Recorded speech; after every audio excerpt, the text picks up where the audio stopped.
আসসালামু আলাইকুম ফ্রেন্ডস, এডুজেট শিক্ষায় আপনাদেরকে স্বাগতম। আপনারা সবাই কেমন আছেন? আশা করি সবাই ভালো আছেন। বরাবরের মতো আপনাদের সাথে আছি আমি সাইফুল ইসলাম। চলে এসেছি নতুন একটি ভিডিও নিয়ে।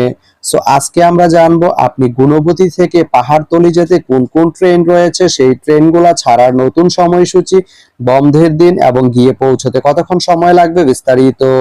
তো আমি যদি আপনাদেরকে ট্রেনের সময়সূচিগুলো বলে দেই, আপনি গুণবতী থেকে পাহাড়তলি যেতে প্রথমে যে ট্রেনটি রয়েছে সেটি হচ্ছে কর্ণফুলী।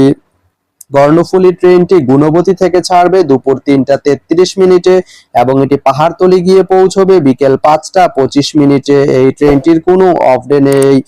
এরপরে রয়েছে সাগরিকা। সাগরিকা ট্রেনটি গুণবতী থেকে ছাড়বে বিকেল 4টা 24 মিনিটে এবং এটি পাহাড়তলি গিয়ে পৌঁছবে সন্ধ্যা 6টা 28 মিনিটে।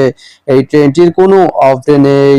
তারপরে রয়েছে ময়মনসিংহ মেল। ময়মনসিংহ মেল ট্রেনটি গুণবতী থেকে ছাড়বে বিকেল 5টা 33 মিনিটে এবং এটি পাহাড়তলি গিয়ে পৌঁছবে রাত 8টা 3 মিনিটে। এই ট্রেনটির কোনো অফ ডে নেই। তো আপনি গুণবতী থেকে পাহাড়তলি যেতে এই তিনটি ট্রেনের যে কোনো একটি ট্রেন ব্যবহার করতে পারেন। তো ভিডিওটি কেমন লাগলো অবশ্যই কমেন্ট করে জানাবেন। আর ভিডিওটি যদি ভালো লেগে থাকে বা আপনার কোনো উপকারে এসে থাকে তাহলে ভিডিওতে একটা লাইক করে দিবেন, কারণ আপনার একটা লাইক আমাকে অনেক ইন্সপায়ার করে নতুন নতুন আরো ভিডিও বানাতে। তো ধন্যবাদ সবাইকে ভিডিওটি এতক্ষণ ধৈর্য ধরে দেখার জন্য। ভালো থাকবেন, সুস্থ থাকবেন, এডুজেট শিক্ষার সঙ্গেই থাকবেন।